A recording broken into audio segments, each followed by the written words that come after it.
Warning: sensitive content. When you see in certain parts of the country where the Taliban has exercised a lot of control, we see reports of people who are activists or former members of the government. They're disappearing, ending up dead. If this is a harbinger of what's to come, then the Taliban 2.0 may not be what we think it is. It may even be worse than what it was before. In some areas, they banned girls going to school beyond the age of 12. The Taliban talks a lot about how it's changed and girls can go to school now. But I asked if any of these girls would be going to school, and I was told, absolutely not. Girls don't go to school. And when I said, why don't girls go to school? They said, Taliban says it's bad. Next to the mosque, we find a classroom of young girls. But their teacher says they will only receive religious education and will not attend regular school. We were living in Herat and we escaped from Herat and came to Kabul city to save our life because also my uncles worked with the Taliban and they wanted to oblige us to forced marriage. And also I'm a doctor and my sister was working with the women's rights. She studied law, and also my mother is a teacher. My mother was the teacher of students in 8th class, the boys. Yeah. The Taliban don't let her to teach the boys. I'm too sure that they will kill us.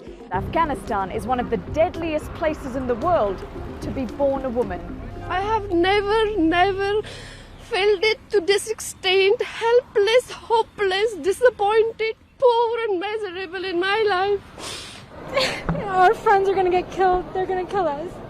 Our women are not going to have any more rights. Women have allegedly been tortured for venturing out of their homes alone, singing, having romantic relationships, and for not covering their faces. تعدادی از بسته‌های کمکی که تهیه شده برای فامیلای نیروی امنیتی ما که زخمی شدن در جنگ‌های اخیر توضیح بکنیم و با این حرکت خویی را اثبات بکنیم که خانم‌های افغانستان به خصوص خانم‌های هرات از طالب ترسی ندارن. اونا همراه نیروی امنیتی خود هستند و مبارزه میکنن، چی با قلم باشه، چی با حرکت‌های مدنی باشه و چی هم با نعره الله اکبر.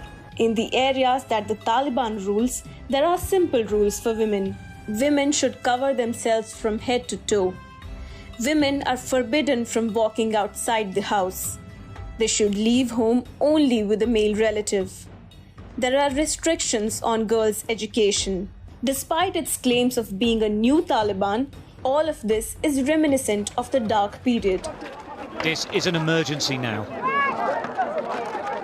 It's nothing to do with process. They're just trying to save lives. Tens of thousands are trying to get through. At the front, they're being crushed. Paratroopers pulling people from the mayhem. Continuing a conversation about the situation in Afghanistan during an August 19, 2021 work-related phone call with a Supreme Master television team member, our most beloved Supreme Master Ching Hai graciously elaborated further on the uncertain future for the Afghan women after the Taliban's takeover of the country. She also shared more of her wisdom on the differing aspects of the Western and Taliban systems concerning women. Master, what makes the Afghan women so afraid of the Taliban? Oh yes, you should do some research into what the Taliban's doing to the women all these decades, and then you understand. Okay. It's not just about being married away to anybody, that they have no choice. But it's about all kind of things, you know, the woman's rights, woman's dignity, okay, woman's choice. They are human beings. They are children of God. Yes. They cannot be forced. They should not, they must not be forced into any kind of situation that's degrading to their womanhood and motherhood, okay? According to all the reports, they force the women from young age to middle age to marry their own soldiers or fighters without their consent. Yeah. And in the world, if a man forces a woman into, you know, this kind of physical relationship, then they are going to jail. Right. Because like a sexual assault, like raping. Yes, Master. So the Taliban is forcing women to go into a relationship with somebody she doesn't even know, she doesn't like, she doesn't love. She has not the same ideal. Yes, Master. The blessed Prophet Muhammad, peace be upon him, and the Quran have never taught us to pillage other people's property, even if you think girls are property, nor force women into anything or any relationship against their will. So any Muslim engaged in any kind of activity contrary to this established teaching is betraying the Quran and the great Prophet's teaching. They should be punished according to Islamic law, not the gentle, innocent, faithful in the woman's form. May Allah protect the woman to whom the Holy Quran granted all freedom and respect. And normally the Taliban emphasizes ideal. You know, you have to live with an ideal, you fight for your idealism. But like this, they don't give women any ideal. The women, they have their own ideal. Yes, so they're forcing somebody into their own ideal, which sooner or later might explode. You never know. Yeah, the woman, they just want to have a normal life, some education so they can contribute to the society and, you know, educate their children in the right way. Yes, of course. Like this, a forced physical relationship will not make a good society at all, because it will breed countless unhappy women. And unhappy women make unhappy marriages. Unhappy marriages contribute to an unhappy society. I don't know how any leader or any government would like to lead or to govern such an unhappy, stressed out society, you know, lamenting inside out like that. Yeah, that's true. And that's not a good policy. No. Yeah. They will not be successful. Governing a whole country full of sorrow, full of sorrow and unhappiness from inside the family already. If a woman is not happy, she is not going to make her husband happy, forced or not, because a loveless marriage, an oppressive marriage, is no marriage at all. It's like slavery. Exactly. We are in the 21st century already. We don't have this type of thing. Yes. We should not. Yes. It's too backward, too uncivilized, too barbarous to treat a human, a woman with dignity like that. So they are scared, not just that, but it's against their will, against their ideal, against anything that they are dreaming of or thinking of, you know? Right, yeah. Suppose the man reversed their situation, reversed their positions, and became a woman, and was forced into this kind of situation. What would he feel, huh? Yes. If the Taliban leader was forced to become a woman and just pushed into anybody else's bed and then do that kind of sexual thing without their consent, what would the leader of the Taliban feel? Do you understand what I'm saying? Yes, understand, Master. Yeah. They should do things with more consideration, more intelligence, more feeling toward the others, not just themselves. Right. Any government should do that. Yes, Master. Women, we want peace. Yes. To think the boy has to be raised up and then be another warrior and go out killing again, of course no mother would like that. No. No future mother would like that. No girl would ever dream of a family like that. No. That girls will be oppressed without any education at all, and boys will go out and to be whatever they name it. Yeah. Yes, Master. Yeah, and die horribly and bring many people to die with him. Something like that. That no woman can accept. No mother would like her son to be one like that. No. So that's why they're afraid of everything. It's not just about the Taliban. It's the idea behind all that. You got what I'm saying? Yes, Master. Anything being coerced, forced, or oppressed, or threatened into cooperation will never go well. Yeah, yes. That's true. Besides, you see, we are in the 21st century.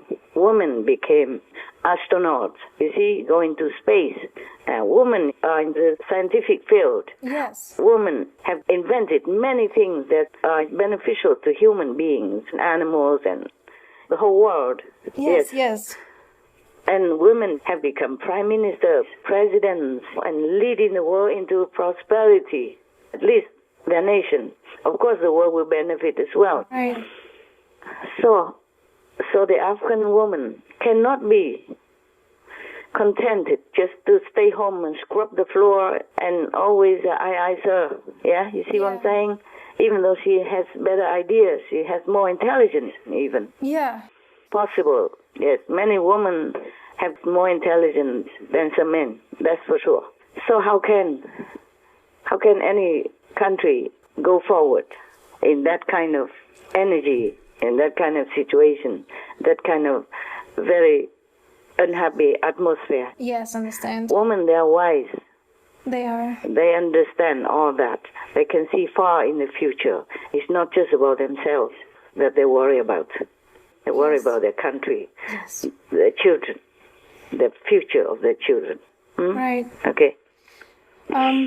Anything else? Yes, I was wondering, so is then the Western society system better or the Taliban one? You mean in general or for women? For women. Okay. Of course. Both systems have flaws, okay? Have good and bad. Yes. In the Western countries, women are more respected. Yes. Yeah. Almost everywhere are more respected. Like men, equal, okay? They have same job, same salary, same ambition, same positions. They can do what they want, provided they have the ability to give, okay? True. But then the Western people take the freedom too much for granted, too much over the border. I see. And forget that they should keep also their own femininity. For example, something I do not like about Western society is that the girls, they're wearing too short and wearing too much skin. Well, yeah. Yeah. They are flaunting too much of their assets, bearing too much, okay? I understand, right. That may be supposed to be sexy and provocative, but that also in turn a lot of times brings disaster for the girl, okay? Yes. I agree, yeah. Yeah, they provoke the men's hormones and then make them crazy, and then they will go after them and doing like a sexual assault or rape them, and then sometimes kill them, and that's not good for the girl at all. Yes, not. No. Knowing is scientifically indicated that men already have trouble controlling their hormones. That's why most of them have to marry. Yeah, fine, it's good. But some men are not in a married situation and their hormones are still there, stacking up. So if a woman is more provocative like that, like bearing it out and make the man feel even more provoked, their hormones are more raging, stacking up, rising up. Right. Then that's not fair for the men also. I see, yes. For in society we have many cases of sexual abuse or rape or related death. Right. Even within family, that's no good. I think in a family, parents should teach the children, especially girls, to wear more modestly, more decently, okay? Yes. So not to invite trouble. Right. If you don't wear decently and cover yourself more, of course the men or the boys like to look at you and you feel more proud, but that's it, not without risk. Yeah, and also they look at you in a sexually desirous way. It's not respectful and not love. Yes, Master. Love is different from sex. Yes. To love a woman and tenderly having a relationship with her is different than wanting her sexually only. Yes, it is. So the woman should also keep their own dignity and decency. Right. So that she earns respect. And then when she meets the man, he will love her only because of love. And sex comes as a second, side effect. Okay? Yes. Our society should be free, but freedom should be handled with wisdom. Yes, that's right. Yes, a woman should be wise enough to protect her own dignity, okay, and decency. Yes. You have to earn respect from a man before you marry him. Yes. It's better that way. The relationship will be happier and last longer. Yeah. Because even if you wear sexy clothes and you entice a man for that, and then he's blind, and then he marries you, but there are many more sexy girls around, everywhere. Yes. And maybe one day you lose, because the relationship is not based on love and respect. Exactly. Okay. Yes. And in the Islamic system, there are flaws also. Like the women have to cover themselves from head to toe. Oh, yeah. And it's very difficult to see around like that. Some can stumble and fall. Yes. Or will not be able to see if the danger is coming. Right. Yeah, like maybe a corner car coming speedily, or a man approaching her, or some robbery of any kind, you know. Yeah. It's difficult to be more prepared. True. In advance, than if she can see better. And at work, if it's all covered like that, then the ear sometimes go bloom, bloom, cannot hear very well and cannot work very well. Yeah. It's an expensive, heavy, cumbersome garment which covers the entire body, and it includes a mesh panel covering the eyes. The veil is so thick that it's difficult to breathe. The little mesh opening for the eyes makes it extremely difficult to even cross the road. And then covered like that, it's too hot in some countries, too hot, you know? Yeah. It's very uncomfortable, and it could also breed some illness. Maybe not very fatal, but still, you know, it's not very comfortable for women.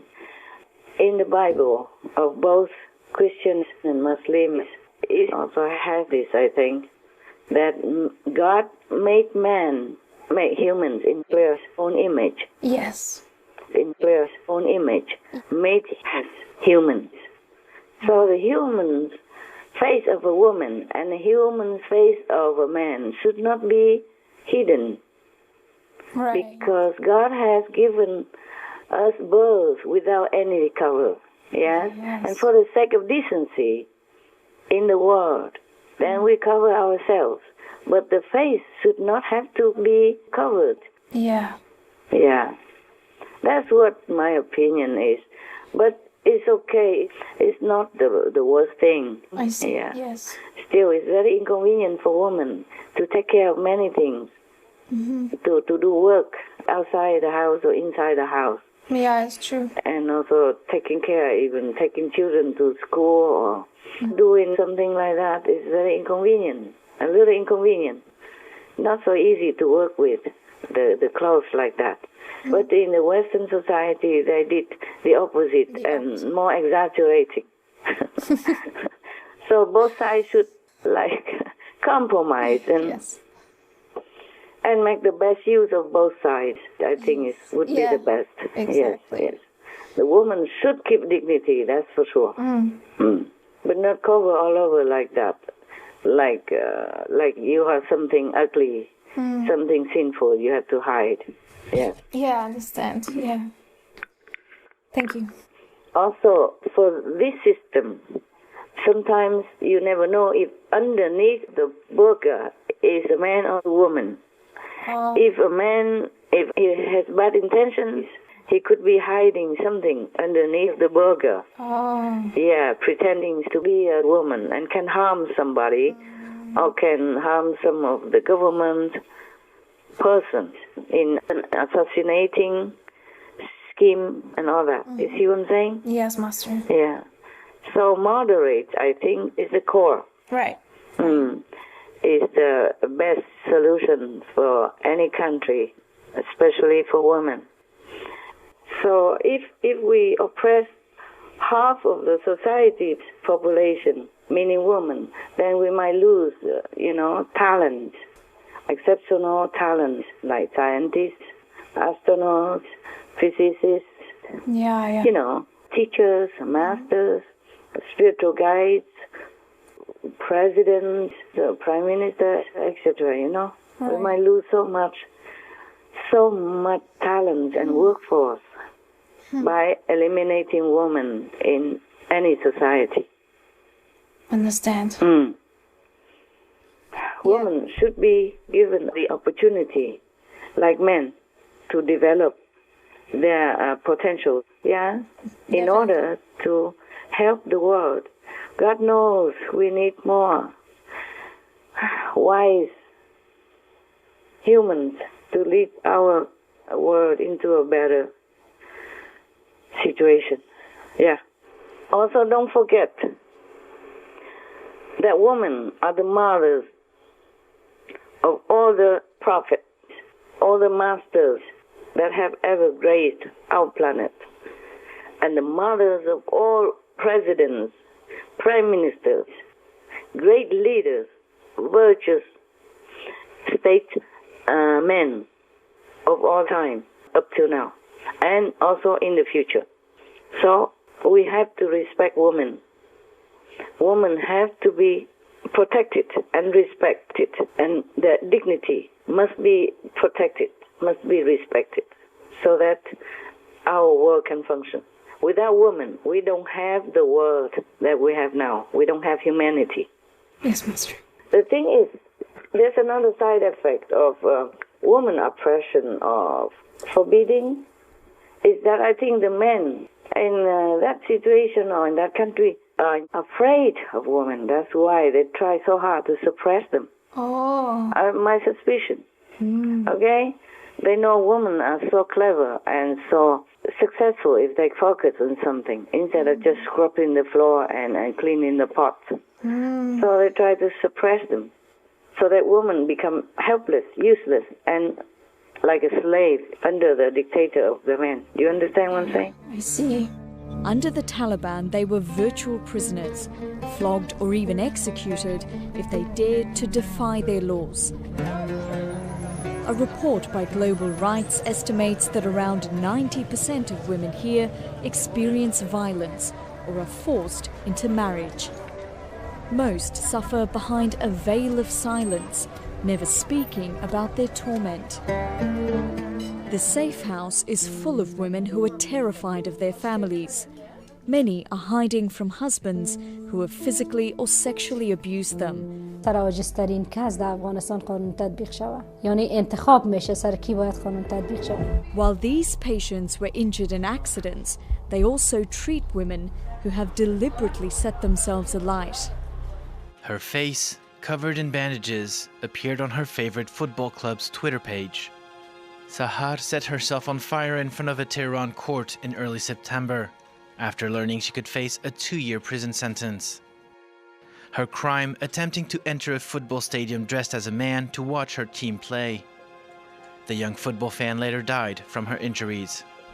According to a recent UN study, Bangladesh has one of the highest levels of rape in the world, with more than 1 in 8 men admitting to the crime. Often, these rapes are committed by groups of men, and in the most extreme cases, the victims are murdered.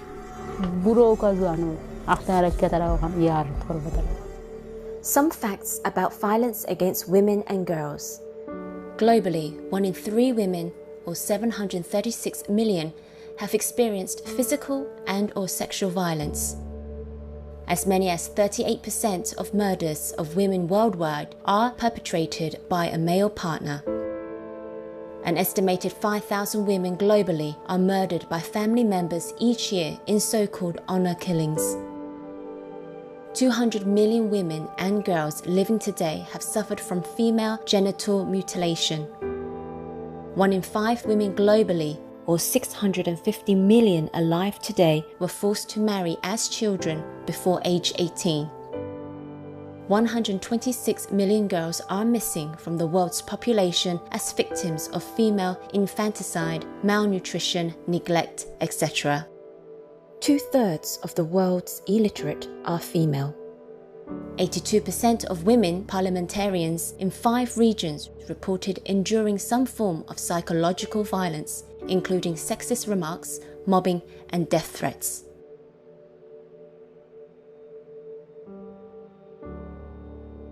I do feel how they feel. I feel their suffering. I feel their pain. I feel their desperation. the whole world. I feel the animals' anguish. I feel everything, okay? That's why I suffer also. I understand, Master. All right, my love. God bless you. God bless all of you, the SMTV workers and supporters around the world, initiates or non-initiates. God bless our world. Thank you, Master. God bless all the leaders to see the logic and reason. May God enlighten them all.